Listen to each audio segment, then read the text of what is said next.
SpaceX $2 trillion valuation is built on a very shaky foundation that is very easy to take apart. This is their $2 trillion story. It really is based on the three factors of AI, space, and Starlink. Let's start with space, because this is space in the SpaceX, right? It's actually decent size of the business in the sense of, it's making estimated $4 to $5 billion when it comes to actual rocket launches, based on I think 150 to 200 launches that they made, and they charge about 60 million a pop, the government and the other customers. The thing about this entire section, why we're going to very quickly move on from this, is that on purpose, because I think it's both capital intensive and also from the valuation perspective, it's not as sexy. So they're really trying to move away of no longer saying hey, we're the rocket launching company. No, we are AI company, which we're going to get back to. So decent business, breaking even, not really moving the needle for them going forward to justify the 2 trillions that they're trying to ask as a valuation. Now, the Starlink, it's actually profitable. That's the only profitable side of this entire business, where in reality they have, I think, about 10 million subscribers, totaling out to something like, again, $11.5 billion in revenue, and they're making profit, which is awesome. The caveat there is that you do have to take into account, and I've seen those firsthand, is that they've been running crazy promotions for the past few months to try to drive that subscriber count up. They were offering, if it's Starlink, I think base was $400, $500, and now you can get it at half the price, sometimes for free, and there's very flexible monthly payments, things of that nature. So again, we'll move on from this very quickly, because I really want to spend a lot of time talk about what they spend a lot of time talking about, but pretty overall healthy parts of the business, right? If the company without AI goes public with something like this, that's an interesting proposition. That's something I would invest in. But unfortunately, they're trying to get to 2 trillion. They are not getting there with the story around the Starlink and SpaceX. And this is where we're going to jump into our AI side of the world. So the estimated revenue from the AI side, which is essentially XAI that also incorporates Twitter, they made about 2 billion. There's 6 billion in losses, primarily associated with the fact that it's, again, also capital intensive business, and they have to invest heavily into their data centers, into other services, into acquiring the GPUs, memory, and all sorts of things. When it comes to considerations, there's a lot for us to digest. If I would look, the way I would categorize all of my issues with this into two digestible buckets, one being around their 23 almost $1 trillion TAM that they're assigning to the software enterprise spend, and their Terafab project, which is essentially them building, with partnership with Tesla, their own chips to essentially stop spending money on NVIDIA chips, but actually build something of their own to support all of the AI amazing things that they're going to build in the future. So let's dive into the TAM side of the world. And the big thing here is the macro heart. I hate it here. You get it. He probably was giggling there when they came up with a name for their software company. And that's as much time as I'm willing to spend on this. This guy genuinely should have been sitting on the Reddit making misogynistic comments, or some racist comments on different threads, not running major companies, but we're well past that. Anyways, MacroHot is essentially their version of the software company that says, hey, we're going to go into this market and we're going to really take it over, and we're going to be able to offer a bunch of different services to all these enterprises. The first challenge that I saw when I saw this number is the fact that, wait a second, the total software spend in enterprise world, and I know it because I've been in this business for 15 plus years, is less than $1 trillion. There's some arguments and some justifications where people sometimes nudge it above $1 trillion annually, but that's the entire market globally. We're not just talking in the United States, it's global. Entire market for software spend is about 1 trillion. Where the hell are they getting another 22 trillion? And the justification is there in S1 in their filing, is that they're saying, hey, we're actually not only replacing the software world, we're taking into account pretty much the entire GDP, and we're talking about the fact that we're going to take over and replace humans in their jobs, we're going to replace manufacturing in their jobs, we're going to basically replace the entire system. And the whole promise is that, we're going to be able to produce a tool that will enable, say, an enterprise company replace everyone else on the team. Basically, it's just a bunch of executives cashing in on their stock and AI tools doing all the work. That's the vision that they're painting, right? And as you can imagine, from the perspective of how they would get there, there's so many major gaps. Let alone set aside the assumption of the fact that you're going to be able simply to replace it. Like, say, yes, there are companies out there that can fully replace everyone and everything that they're doing with AI. What have you built to indicate that you're even like iota close to this place? Because again, if you look at now the components of what TohirT has, it's really Grok. Some Gunnar AI model stuff, whatever the images and chatbots that people can talk to. Some interesting, useful information. Majority, it's like fourth best model probably in the world, right? I'm putting it behind probably like Claude, OpenAI, and something like DeepSeek. Oh, Gemini, fifth. That's all they have. So they need now to cover the gap between where Grok is today and where they're trying to tell the world that they're gonna take us, right? The other part of it is that this company technically doesn't even exist. Like, there is nothing that actually tangibly proves like, hey, we have this IP and these are the projects they're working, this is all the things we're doing. All of this. And it was disclosed in S1 because legally you have to disclose how much of a progress you made on IP, on the financial terms, on the legal terms of these kind of like companies, because again, that's a legally binding statement that you're putting out there. They had to disclose that none of it exists. There's no financial terms, there's no legal terms, there's no IP that has been created. It's just Grok. So basically what we're saying from this is that Grok will take over the world. That's one part of it. Tesla chips is part of it as well, because basically they're saying, like what I mentioned earlier, we're going to be able to support all of this infrastructure in AI thanks to the fact that we're going to be building our own chips through the TerraFab. We're going to get back to that. Let's talk a little bit more about Grok, since that's such a big future part of it. And we'll come back to the flags because I want to just assign quickly the flags on how realistic all of that stuff is. We need to talk a little bit about Colossus. So Colossus One is essentially their data center in Memphis, which is, let's start right now, the only positive thing of this entire situation right now. And spoiler alert, because Colossus actually exists. It's actually a data center that functions. It functions well from everything that I've read about it. It, produces what it's offering. So like you actually get tangible result of a tangible physical location, like some form of factory that they refactored into the actual data center. There's like, power grid access. There's also their own, I think, natural gas turbines that they're spinning up over there that allows them to generate enough power to support all of this infrastructure. So Colossus exists. It's out there. It's true. It's not enough because Colossus basically right now barely covers Grok. It's funny because it's actually inverse of that. It's like Grok barely leverages Colossus to the point where you would say this is a profitable venture. And because Grok is not that popular, it's not being used as much, it's not as effective. So Colossus actually has a ton of spare capacity that they build into it. And so what do? This is where you saw that, announcement of the fact that they partnered with Anthropic. So Anthropic, the authors of Claude, essentially signed the deal, which is, again, right, 1.25 billions per month in fees for the compute space from the Colossus One, which is, again, tangible deal. It's real.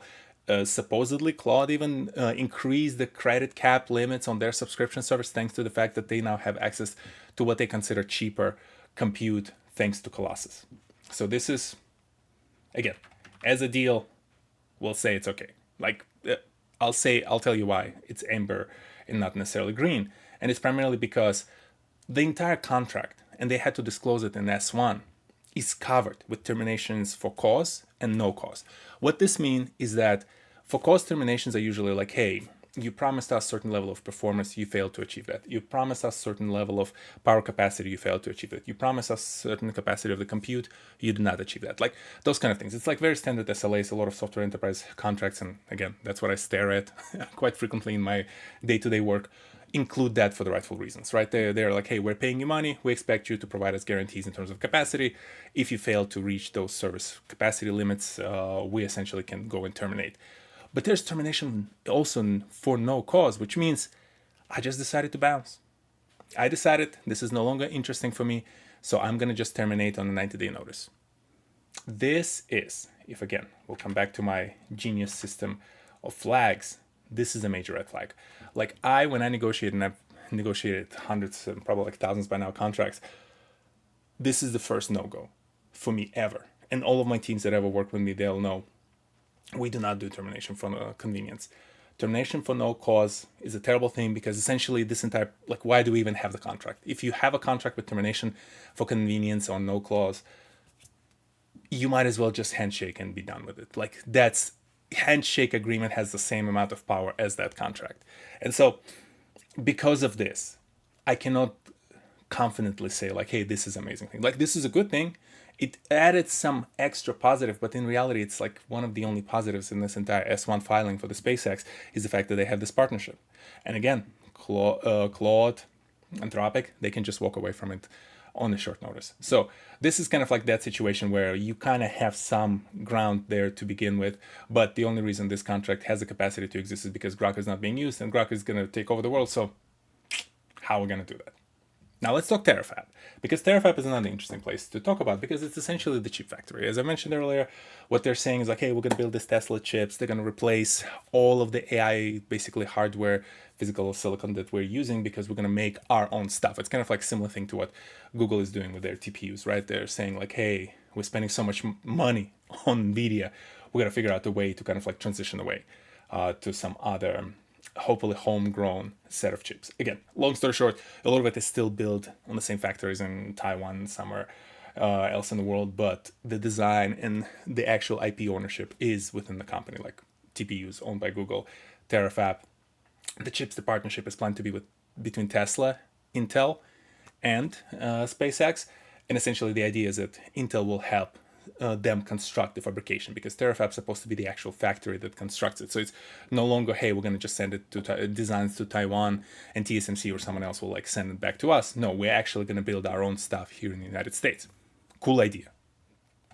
No issues with that. There are challenges with it. Primarily, you have no financial, again, S1 requires you to disclose the status of these kind of projects. What is the status of this project? No IP, no financial terms, no legal terms agreed upon. This is on a napkin plan. Like, that's it. The whole TerraFab plan is written on a napkin, discussed once or twice somewhere in the room, and that is it. It does not exist. It's just like thin air, made it out of the thin air. And the other part, the reason I wanted to also bring it up, if you look at the S1 filing in terms of like their forecast, they said, and specifically Elon Musk said, that this is going to be like $25 billion project. And some estimates out there saying like, no, actually to build something, like fabrication factory like this, you need something like 35 to 45 billion. Let's even go with the lowest number that Elon Musk offered, which is 25 billion. They have no capex funding right now within their S1 filing that essentially says like, oh, within like the next 2-3 years, we're going to spend this much, which you have to disclose. Like, this kind of large project is something you would have to disclose to the investors because it's massive amount of investment that you're making. They didn't make that disclaimer. So essentially what they're saying, guys, this is a cool project. We have zero plans to actually execute on it. Kind of very similar to this side of the macro heart. It's like, hey, this is a cool project. It's going to help us achieve this TAM. But we actually don't have any plans to execute on this. And so you look at all of this, and it's like, you're essentially saying you're going to take over the world, right? And this is where we can very easily put two of the red flags over here, and heck with it. This is also a red flag. Grok gets a yellow flag just because it actually kind of exists. This does not exist. This does not exist. This does not exist. So you have basically bunch of red flags right now throughout this entire situation, right? And you basically can safely say that both of these are major red flags, which are underpinning foundation of your entire AI promise as a SpaceX, as a company, right? And so you have that, and then, okay, but there's so many mentions of Tesla. How does Tesla maybe come in and save? Maybe that's your, knight in the shining armor on a white horse riding in to save the day. Let's talk about Tesla. So Tesla is part of the picture, but not exactly in a way that I think is great. One, Tesla chips is kind of like the whole promise, but because nothing is really on paper, nothing is really exists in terms of like the physical, tangible plans, the only two contributions that Tesla so far made. One, Tesla itself sold almost $131 million worth of Cybertrucks to SpaceX.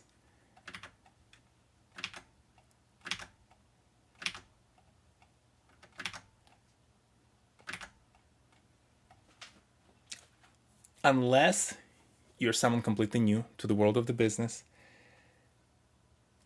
this to me is one massive red flag situation where essentially the owner of the same two companies starts cross-selling the product that doesn't sell with the normal public to another company that he owns just to boost in the sales numbers of this Tesla. So essentially, and I'm sure if we'll deeply look into the timing and we find when the quarterly reports was, I just didn't have time to do that, you would probably find some sort of also execution of a bunch of stock options on Elon Musk's side because the stock may have popped. If the stock popped, maybe it wasn't enough and it was around the time when it was like slamming down.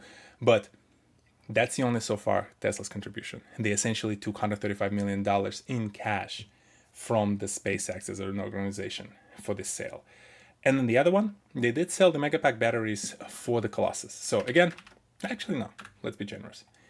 So that, because I do think that's actually a fair investment. So they did sell, like Tesla has, right, the battery technology of their own. They have their own factories. And they essentially sold a bunch of like $500 million worth of battery packs to xAI to support the Colossus project. That's a legitimate deal, legitimate use case. Yes, I have issues with the fact that there's still the same owner, but at least in this case, it's actually tied to the business and there's actual some sort of execution that happened, which we spoke earlier, which is Colossus. So I can kind of like, as I said, I can debate between the yellow or the green flag here, but I'll put the green just to be generous because that seemed to be fine. The challenge for them will be down the line when they're trying to justify the fact that Grok will take over the world and do all of our jobs, right? Is the fact that we still don't know how well these batteries scale within the power infrastructure that they need to build out to support this entire micro-hot technology.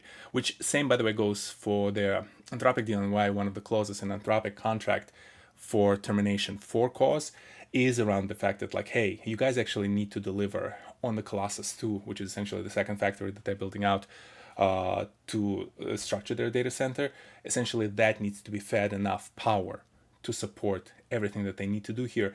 And again, to support the 23 made up trillion dollar TAM, they need way more than two factories, right? So from the perspective of capital expenditure, this is where kind of like it all comes back also to Terafab and MicroHard. Like the fact that there are no terms, there's no capex allocation, there's no future span allocation for these type of investments tells me they have zero plans to do any of that. They have no clue how to do that.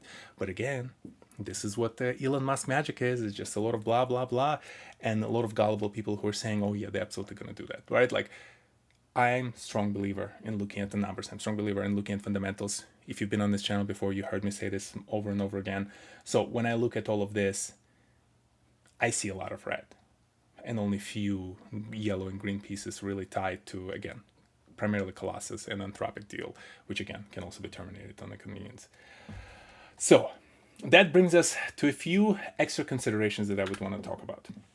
One of them is also the fact that there is a waiver of corporate opportunity. What it means is that Elon Musk, as a key executive in this entire situation, right? Like he's a key person risk. He's an individual at the helm of the company. He owns majority of the voting shares. He is not limited from seeking other profit opportunities outside of this company.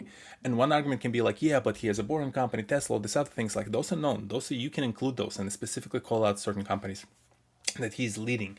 This means he can just go do completely something different, potentially in conflict, in competition with SpaceX, and there's no legal way to stop him from doing this. And you might say, like, why would he ever do that? Like, there's no reason for him to do that. We have an actual use case, actual scenario that happened between his company, xAI, which was at its kind of like foundation back then, and Tesla. And essentially what he did there, he basically said, hey, I want more voting shares, I want more ownership in Tesla in return to the fact that I'm going to build AI tools within this company. Otherwise, I'm building my own thing.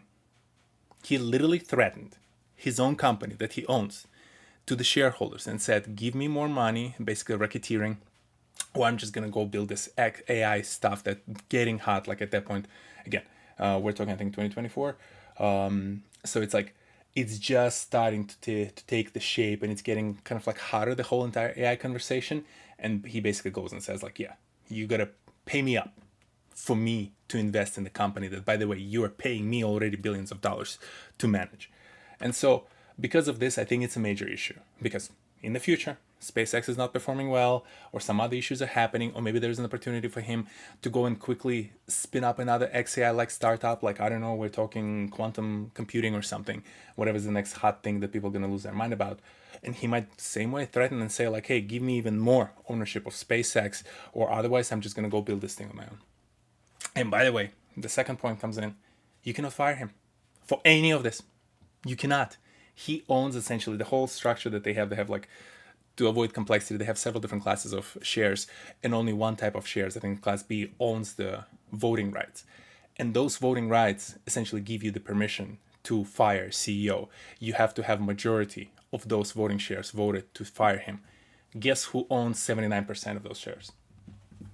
The guy who you wouldn't want to fire in that situation. So you cannot, and you essentially cannot influence the board or affect the board because of this, again, structure, which is completely egregious. And what blows my mind is that there are regulatory requirements for, like, listings. So for example, like NASDAQ actually has certain requirements in terms of, like, the independence of the board, the independence of the leadership, the corporate waivers and things of that nature. They just waived it all. They said, like, we don't care, we have the rules, none of them apply to this company because we're so thirsty to have them on our exchange. So we're gonna waive and we're gonna forget about all of this. So what's the point of these rules then? Which topic we're gonna finish with in a little bit. And that's kind of like also ties back to the whole, like, speed round of inclusion in all the indexes, right? So like NASDAQ basically forgoes all the rules. Usually you need to be listed, I think, for at least another year, meet certain requirements.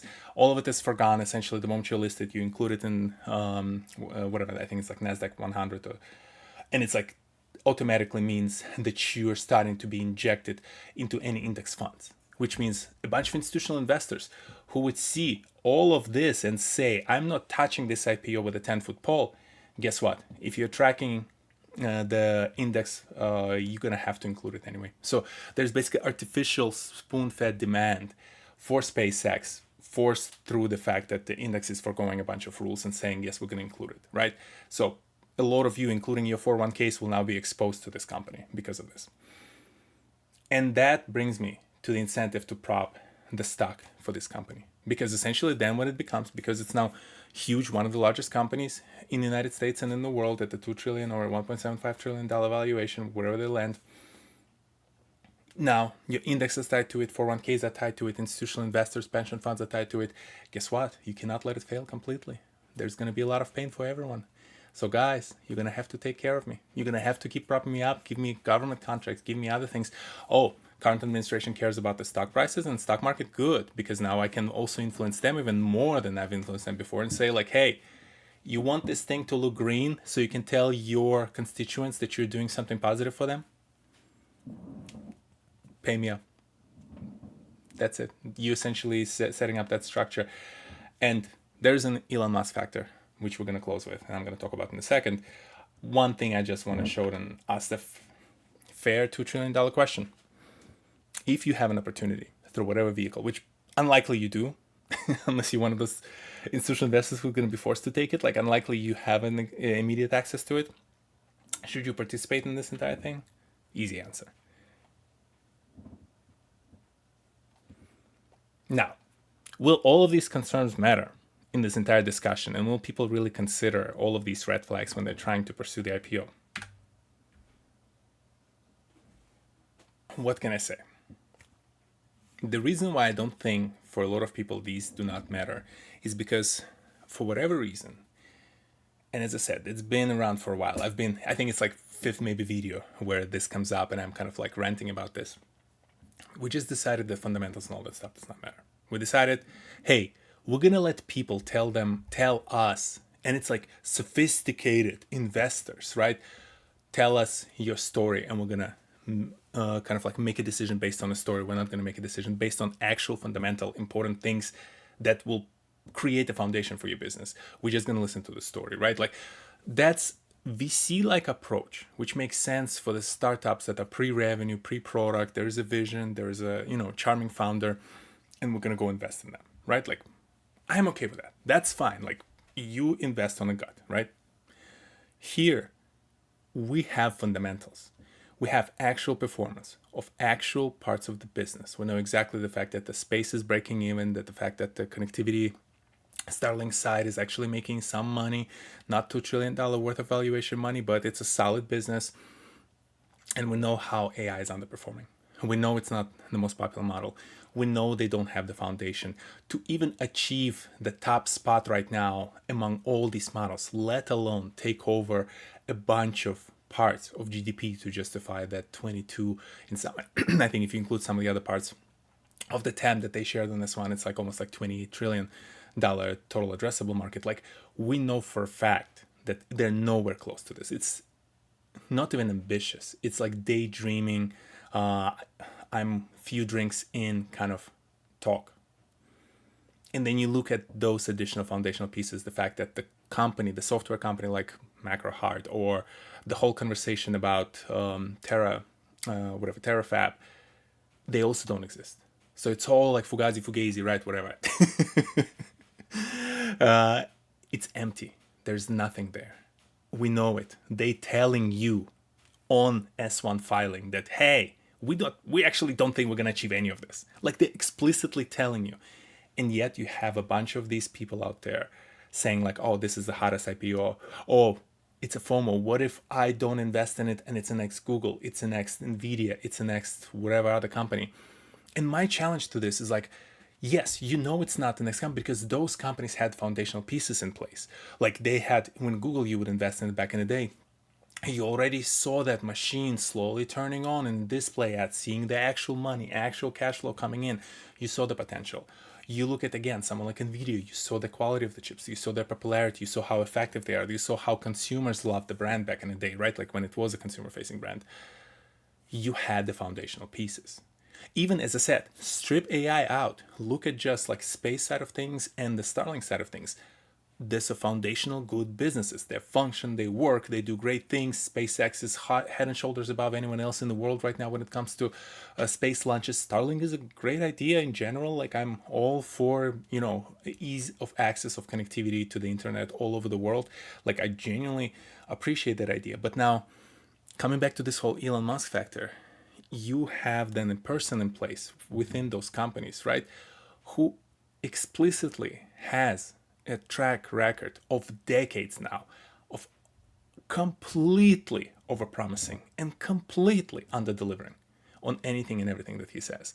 And so you put it all together, there isn't even anything to latch on physically to say like, no, but here's this like narrow window of opportunity. If this and this breaks their way, they make it to the top. The amount of stuff that has to break their way on this path towards the top is like probably 0.0000001% chance right now.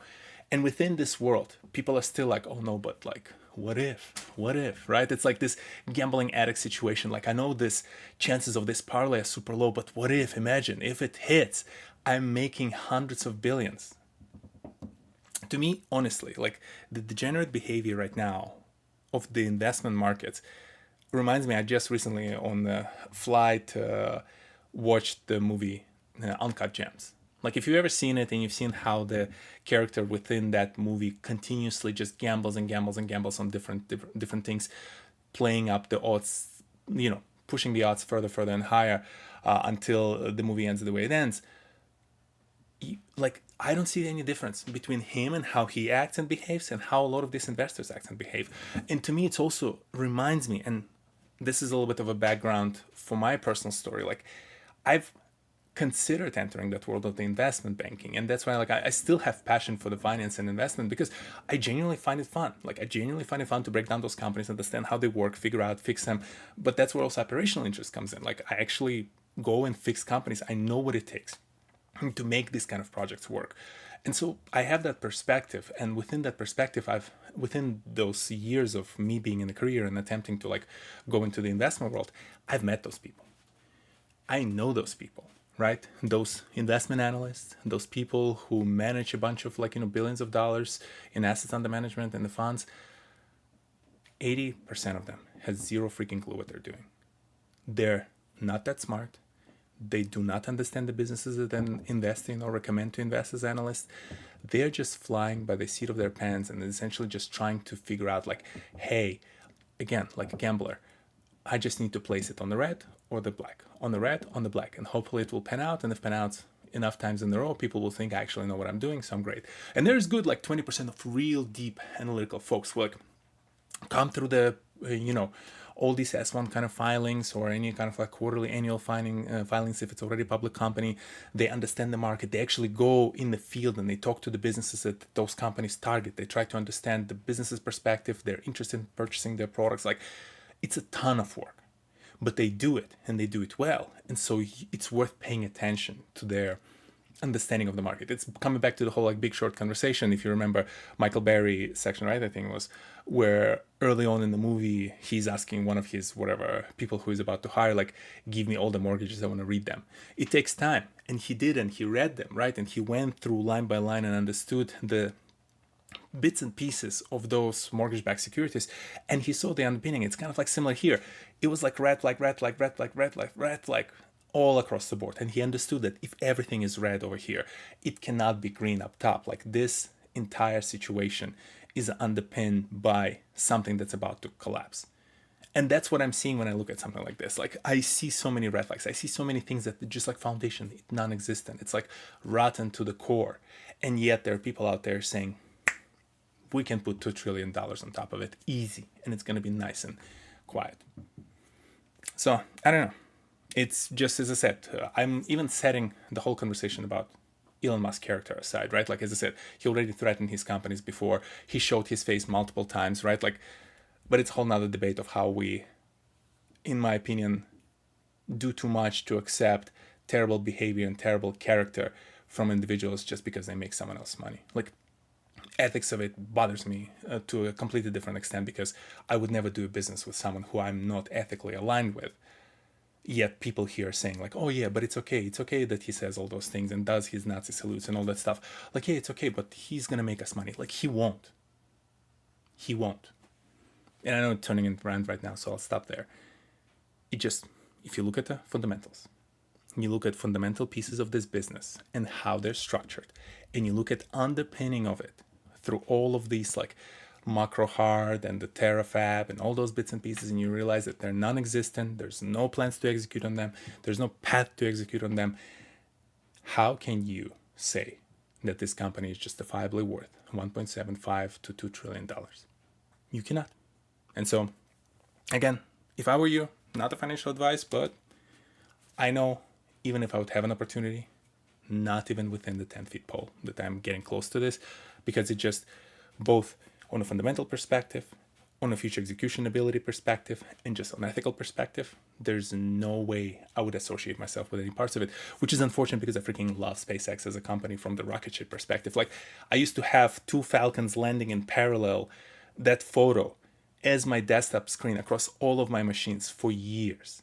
I love this, because to me that was a pinnacle of the human engineering evolution, to see those 2 rockets land in parallel. Like, I love that moment. And I'm big into sci-fi. You can see from this, like, this to me was like, oh crap, like, we're getting close to this. It's almost like getting close to, if you ever played Mass Effect game, the very first one, there's like an Easter egg where you can find the SpaceX like photo of the rocket launch in the captain's cabin in Normandy, if I recall correctly. It might have been Mass Effect 3. I don't recall at this point, but the whole idea was, it was kind of like emphasizing like, hey, this moment when this thing land with SpaceX is why we have the Normandy ship right now as a human, race. I love that. Like, it's genuinely like that warmed my heart. Like, I truly believe that this is the getting us further. It just, what freaking annoys me right now is that not only they're trying to move away from that vision, because again, you cannot tell that sexy story about and justify $2 trillion valuation for your company just based on that. They're now going to get distracted so much with this fake story about the fake business and the AI that they have no way of building. And that might negatively affect and set us back when it comes to progress. So, yeah, sorry if it was a little bit ranty. It just, again, as I said, stupidity of this kind just annoys me, and I have to talk about it. But hopefully it was educational and informative, and hopefully it gives you the framework of how you should be thinking about this kind of companies, especially if you're considering to put your hard-earned money into one of these IPOs. I'll see you next Saturday. Peace.